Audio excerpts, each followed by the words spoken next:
as we get ready to induct our 7 new members of the Hall of Fame today, I just want to mention our mission statement here of the Hall of Fame, and this is how it goes. And it says, while we acknowledge there are many accomplished and popular drivers who have had Hall of Fame success at tracks, including Wiscasset Speedway, this Hall of Fame is designed to include individuals who have had a significant and lasting impact specifically to the success of Wiscasset Speedway.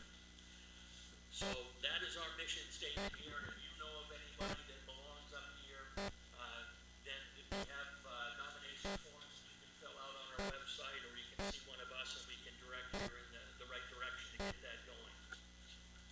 As I said, we have 7 new members of the Hall of Fame. We're going to give a brief rundown of their career and give a chance for family members or the individuals themselves to come up here and thank folks, maybe answer a couple questions for us, but we want you guys to enjoy this today. And the Hall of Fame this year includes Jimmy Burns, Jerry Farron, Clint Filer, Chester Rice, Hudson St. Clair, Norris Willett, and Wendy York.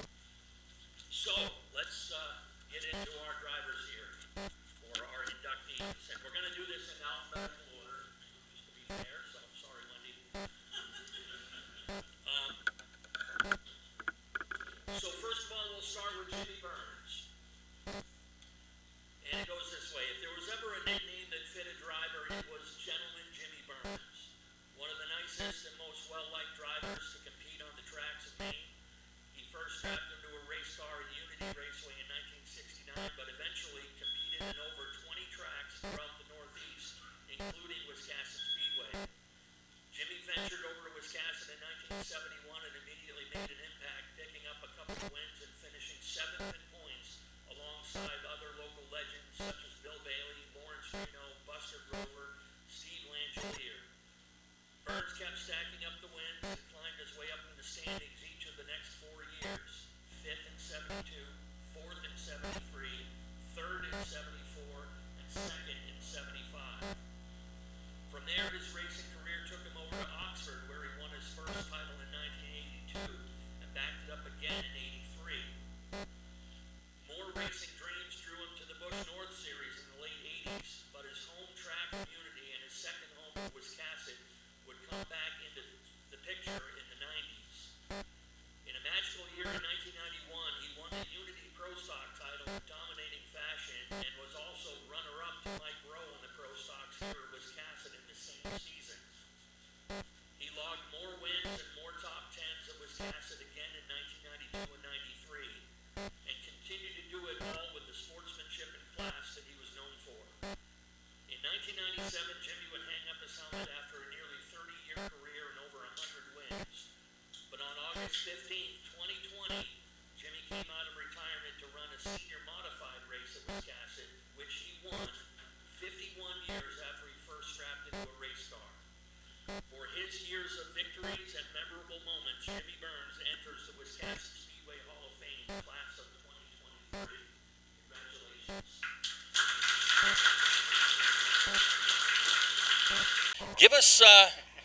Give us your recollection of when Jimmy seemed to get the urge to go racing, because I'm told he was pretty much the only one in the family that kind of had the need for speed. Very, very true. With his cars that he drove around the house, he was very fast in the car. Too fast. He had, I think, it started young. we have stories when he had an Avanti that had a bit of a shark-like nose to it, right? And he took the grill and he cut it out with shark's teeth, and then he would go to the local fish market and throw some on the grill and drive around. And those cars back then, the power-to-weight ratio was really strong.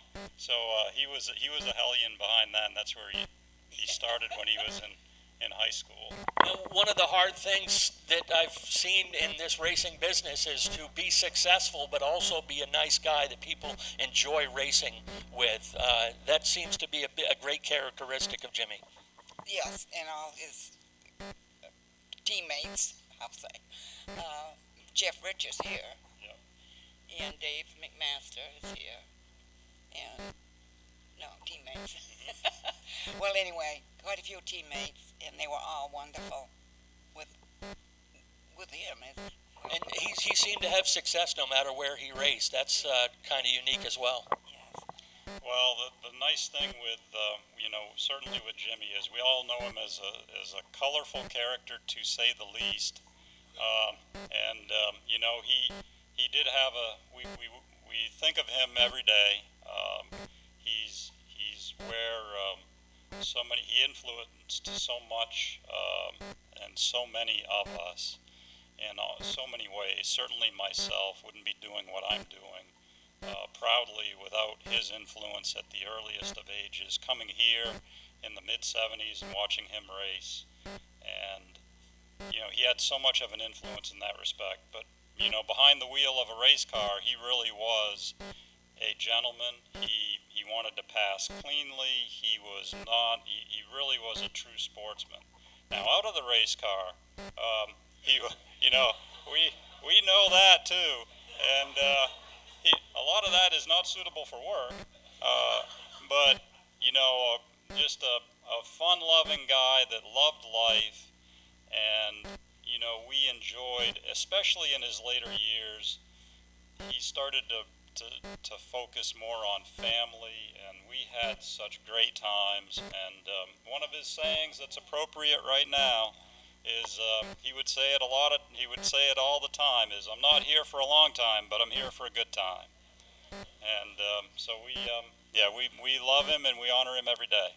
All right, thank you very much and congratulations. All right, our next inductee is Jerry Ferrin. Jerry Ferrin lived for going fast and being around anything that would go fast. A lifelong resident of the Mid-Coast region, Jerry jumped into a race car for the first time in the 1972 season in Wisconsin's hobby class and was instantly hooked. While first racing in the Double Zero, Jerry was perhaps best known for driving the orange question mark car. He never won a championship at Wisconsin, but was always a contender, taking on the likes of Meserve, Darbo, Polino, Marsh, St. Clair, and Burns. He picked up approximately 30 wins in his brief 10-year racing career. One notable victory came on a sweltering summer day in 1981 when he led a limited sportsman feature, Green to Checkers. In his final season in 1982, he wheeled his number 11 Gran Torino to victory as well as a top 5 in a 100-lap, $1,000 win race.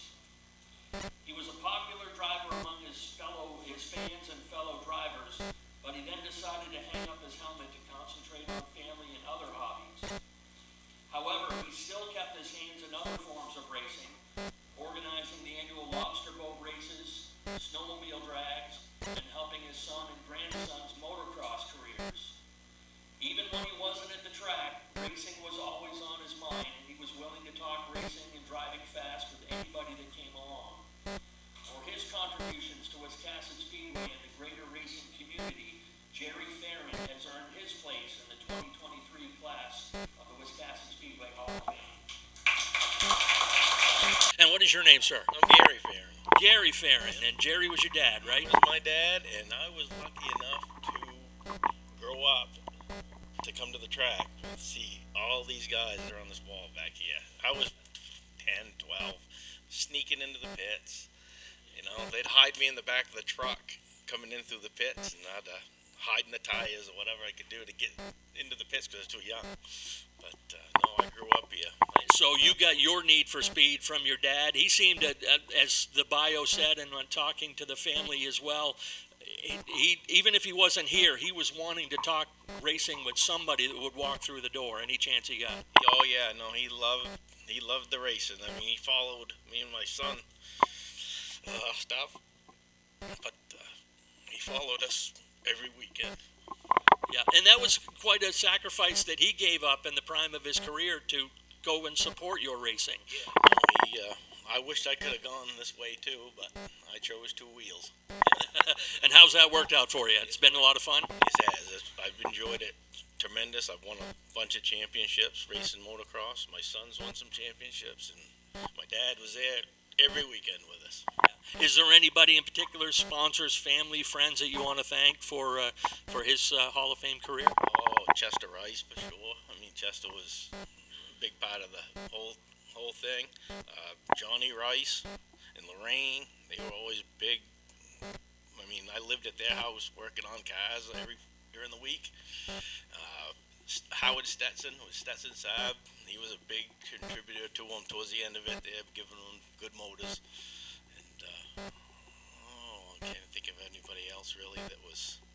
There was a bunch of small guys, you know, that always there was always a group that helped out. Takes a lot of people to add to these careers for sure, and I know you were a big part of it, so congratulations from all of us. Thank you very much. All right, our next inductee is Clint Filer. Clint Filer was already an established and successful racer when Wiscasset Speedway opened for business in 1969. He started his career in 1955 running Unity Raceway and picked up a Bomber Division crown at the Central Maine track in 1960. But when Wilford Cronk's new high bank gem in Wiscasset opened its doors, Filer was one of the early drivers to venture down to the coast to take on the new challenge. Racing in a stacked class full of future Hall of Famers, Filer held his own, picking up wins and challenging for titles throughout the 70s in his popular numbered 74 Snoopy car. He finished fourth in the sportsman standings in 73 and notched another top 10 placement in his final season in 1979. Overall, Clint Filer notched nearly 50 wins in his career, many of them here at Maine's fastest track. And one other incident involving Clint Filer at Wiscasset centered around a certain front stretch disagreement between he and Stan Meserve. It's a story that still lives on today as one of the most memorable days in the track's history. Clint Filer's passion for racing was undeniable, and his lasting impact on the track's early days have earned him a place in Wiscasset Speedway's Hall of Fame class of 2023. What is your name and what is your relation to Clint Filer? I'm Lorna, my owner. I'm his youngest daughter, and this is my oldest sister, Audrey Mazeka. Well, nice to meet you. And what are your initial thoughts on Clint being selected for this honor? Very honored, and I know he would be as well. Definitely. Dad finished the bulk of his racing when we were 8 and 6 respectively, so we don't necessarily know as much as probably many of you in the room do, but we've heard all the stories, including that front stretch incident with Meserve and Burns years ago. So pretty exciting. We grew up, I would say it's genetic. We have a need for speed. We don't race, maybe on the highway. Where we shouldn't. Where we shouldn't. I think Lorna drag raced for a while at Oxford Plains early on. So Now, I have daughters myself, and they grew up around this racing game. What was it like from your perspective to have a dad that raced every weekend? it was great, actually, when Gary Farron was talking. We were doing much of the same things that he was. Lorna was probably a little too small, but yes, I too snuck into the pits and I would also jump the fence and go over and hide in tires myself. So We were probably in the back of the truck sitting on a set of spare tires an hour before the truck was ready to roll down the road to the racetrack. It was super exciting. And is there anybody in particular, family, friends, sponsors, that you remember that you'd like to thank today? Yes, R.C. Moore was actually a very early sponsor of Dad here at Wiscasset Raceway. We're appreciative of him. As Gary also mentioned, we spent a lot of time at Johnny and Lorraine Rice's house as well. Probably a lot of names I'm forgetting, but those are the bulk of his time here at Wiscasset. All right. Well, on behalf of all of us, congratulations. Thank you so much. Thank you. All right. Our next inductee is Mr. Chester Rice. There's practically nothing Chester Rice hasn't done in his nearly 60 years of racing. His involvement at Wiscasset Speedway traces all the way back to its very beginning, as he was one of many to help Wilford Cronk bring his dream track to life in 1969. Chester's driving career may have been relatively brief, picking up a handful of podium finishes, but that didn't affect his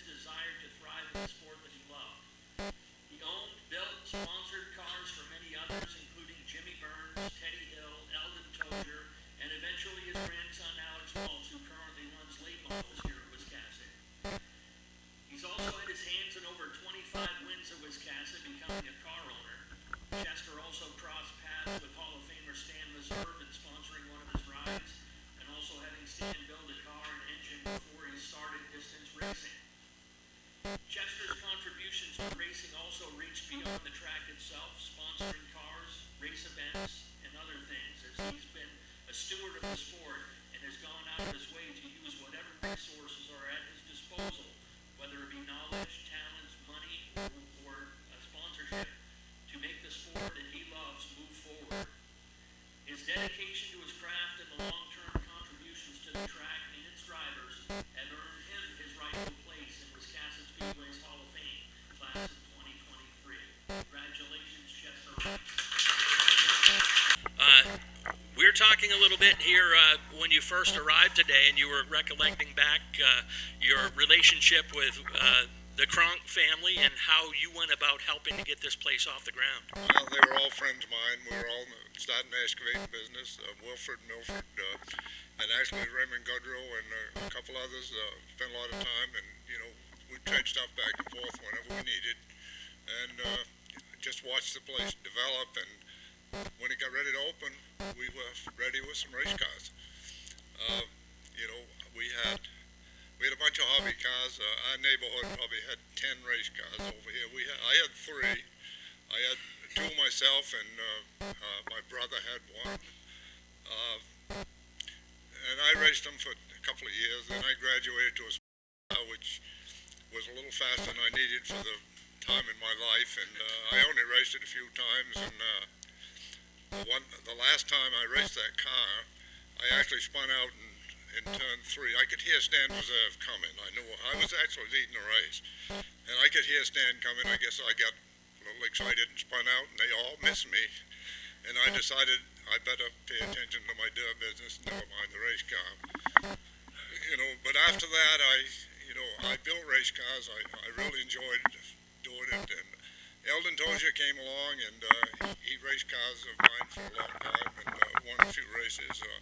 Then, he moved on somewhere else. Teddy Hill came along, and he raced a few cars, and I can't remember them all, but You crossed paths with Jimmy Burns. Jimmy Burns, actually, Jimmy and I got to be friends, and he said, I'd really like to have one of Stan Reserve's cars. And so I went up, and Stan built me a car and an engine. And Jimmy drove it for quite a while, and he won some races with it, and I really enjoyed my time with Jimmy Burns. Now, fast forward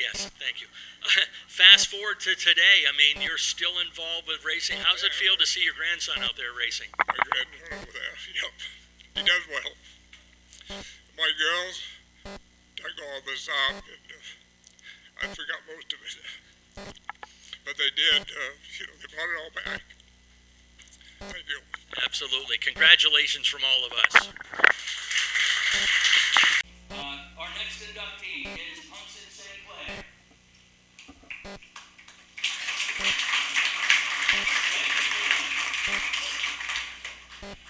Punson St. Clair is another driver that came out of the tough and extremely competitive street stock and super street divisions of the 1990s. The second generation driver grew up in the racing game, the son of Hall of Famer boss hog Dave St. Clair, so he learned from one of the best how to get the most out of your car on any given night and make sure the fans knew that you were there. He was one of the most dominant drivers of the 90s in the super street division, going head-to-head with the likes of his friends Alan Moeller and Dwayne Love and the Oaks brothers, and Pee Wee Knight and others. He finished in the top 5 in points every year from 1994 to 1999, capped off with 2 championships in 96 and 99, and Wiscasset Speedway Driver of the Year honors in 1996, to go along with his 28 wins over that brief 6-year period. In 2000, he moved up to Pro Stocks, picking up Rookie of the Year award, and then for the next 10 years, he raced in the Pro Stocks, late models, and super limiteds, grabbing even more checkered flags. He added a 3rd career championship in 2006, winning the late model crown. All while he was turning laps and racking up wins, he was beginning to also nurture the racing career of his sons Josh and Ryan. Punson made a brief comeback in 2013, but it was cut short for health concerns, and he retired from driving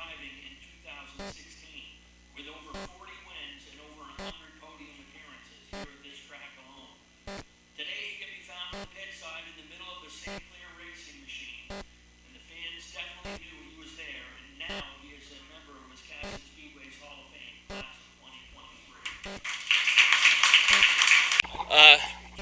Well, no, just answer a couple questions. Bring us back to those days in the '90s. I no secret I've mentioned to people here at these ceremonies before when we inducted Dwayne and Alan. The super streets of the '90s were some of the most competitive, top-notch racing I've seen in my 30 years here at the track. Yes, it definitely was. We had a lot of fun. Me, Dwayne, Alan, the Oaks boys. We swapped a lot of paint. You know, we was friends one week, mad at each other the next week, but it all worked out, and we had a lot of fun doing it. And go back to learning the craft from your dad. I mean, there's no denying that you're an apple off of that tree. Yeah, I've been dragged to the racetrack since I was old enough to crawl, I think. Been to everyone, that he's been to. We've truck raced, we've been everywhere. It's been pretty cool. And then the transition into late models and pro stocks and stuff. Maybe not as successful as the super streets, but another title, and good chance you had the chance to race not only with your dad but your sons at the same time. 3 generations on the track at one time. Yeah, we kept trying to get a top 3, with 3 of us in there with a 3 generation. We come close. I think Dad beat me. I ended up 4th that night, I believe, but it was fun. I've learned a lot from him. He's taught me a lot about the sport. And you did attempt to come back. Josh had that car ready for you to go, and unfortunately some health concerns came up. And I have a feeling I believe you could still get it done. I imagine you do too. Oh yeah, I'd really like to do it, but my doctor says no. I hear you. You'll always listen to the doctor. Exactly. Who you want to thank on? I know there's one person that I got in trouble already for not thanking. My dad's back, Dad. I have my wife. She's been a big supporter of me the whole time, and my dad, the whole family. It's like the shirt says, it's a family thing. Yeah, absolutely. But you still get a chance to be involved, turning wrenches and guiding your boys in their career. Yes. But I'm dumb now. I'm too old. I'm dumb. Everything's new age now. Well, on behalf of everybody, actually, is there anybody else you want to thank before we send you on your way? I would just like to thank whoever nominated me and everybody here. Wendy's over there waving to you. You're up next, Wendy. We'll see how you do there. I'd just like to thank everybody for this, and it's an awful great thing. Thank you very much. All right, congratulations, Punson St. Clair. Our next inductee is Norris Willett. Norris Willett is one of the original racers who took the Wisconsin's High Banks when Wilford Bronk opened the track in 1969. He was already an established star at Unity Raceway and Speedway 95 during the mid to late 60s. While the 3 tracks were different in how they raced, Norris was successful at all 3 of them.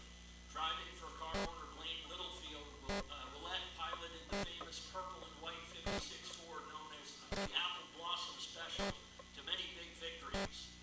In June of 1970, he put an end to Bill Bailey's 5-race winning streak here. Then on October 25th of the same year, he won the 100-lap Maine State Championship, going head-to-head with other local legends such as Meserve, Nason, Bailey, Grover, and Lee. Norris seemed to thrive when the spotlight was the brightest, taking several big wins at all 3 tracks, often racing all 3 of them in the same weekend. Several of Norris's biggest wins were 100-lap open comp races. His racing career was relatively short, just 8 years, but he made the most of it, picking up over 100 trophies and many, many more friendships that he cherishes to this day. He later joined the Wicked Good Vintage Racers and raced a replica of the Apple Blossom Special for a few years, getting to turn some fast laps again, this time with his son and grandson, a personal highlight of his life. Norris Willett is a member of the Unity Raceway Hall of Fame class of 1970, the Maine Motorsports Hall of Fame class of 2016, and now he has reached the pinnacle of his career as a member of the Wisconsin Speedway Hall of Fame class of 2023. First of all, I gotta ask, and if you get a chance to check out the picture, I saw that picture, and that had to have been taken back in the 70s because those pants were pretty funky. Yeah. I have one picture there that's down there. It's West Castle Speedway back in the 60s where the old tower was in the pit. And that's an early one. And, of course, I raced against Ken Seegers and Bill Bailey and Dave Sinclair and all of them, And I had a good time. I mean, it's something you don't forget. I met a lot of good people, you know. Had a few times that we didn't get along too good, but we always worked it out, you know. Well, I had a chance to interview you a while back for the Vintage Racers Roundtable show with the Vintage Race Association, and you kept going back to the friendships and your just love of racing. The winning part didn't seem to be as important to you, which is kind of rare with a race car driver. I enjoyed being second more than I did first, because I like to make the fellow in front of me sweat, you know. Keep looking in the mirror. Is he going to go by me or is he going to run over me, you know? And it was more challenging, I felt, to be in second and try to go to first, you know. But yeah, I had a great time with all of them. I could go on and tell you all the names and people that I met and the friendships we had. But I won't take up all that time. Well, and I go back to you racing all three tracks in one given weekend, and these three tracks are completely different from each other, but you seem to thrive here. You said you really like this track. Yeah, this is my favorite track. It really was. I'm not saying that because I'm here. It was the banking on it and stuff, you know. Bangor is flat. Unity was smaller and it was crowded, you know. And you would start with 35 cars every week. And same way here. Some people didn't even qualify. And before I forget it, I want to thank the Jordans because they do super job. And otherwise than that, what can I tell you? Well, want to know? well, one final thing, and this goes back to when I talked to you. You told me one of your favorite things. Everyone would line up on the way to get around fast on this track is at the bottom. You found a way to get around this track fast up at the top, and you love to wave to them on your way by. I had an episode with Bill Bailey one time who was very fast. He had a Dodge, very heavy car, 383, and I got a little 312. He'd take off and, probably 15, 20 laps. I'd see him in the mirror. He's coming, you know. Well, he'd go so fast, he'd burn his tires right out. Next thing you know, it was about towards the end of the race, I'd catch him, I'd go alongside of him, and I'd wave to him. Well, I got in the pits, and he got out of the car, and he come over and he told me, he says, you do that again, he says, I'm going to put you off the track, he says. He didn't like that too much. Yeah, Bill was an intimidating guy. I hope you took that advice. Oh, yeah, he was a super guy. He really was. I enjoyed racing against him, and he always sort of stood up for me. I mean, everything was super, you know. Well, on behalf of all of us, congratulations once again, Norris Millette. I'd like to say that I'd like to thank the Littlefields because they sponsored my car, and they really did, because I couldn't afford to race. And they sponsored it all the years, and then Dick Whitney took over the last 2 years.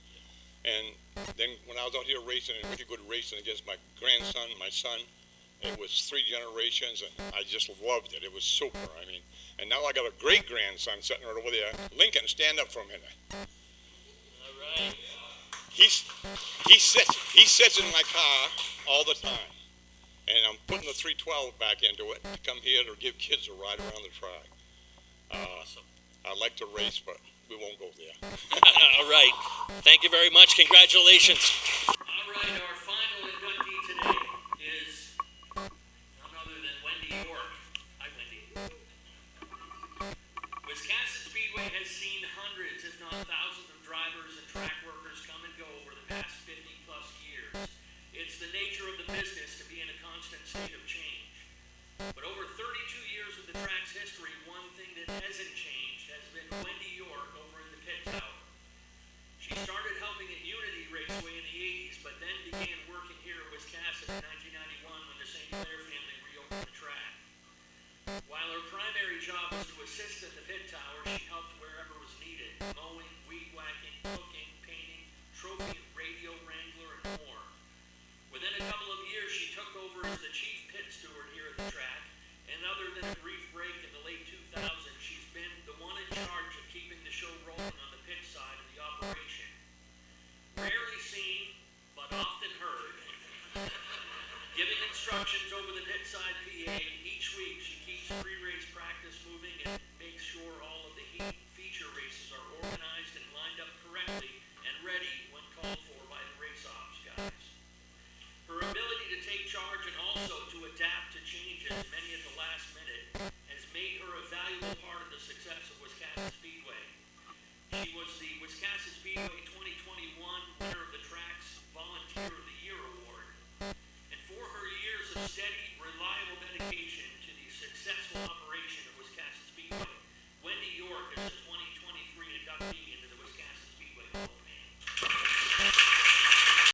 told yourself that more than pretty much anybody else.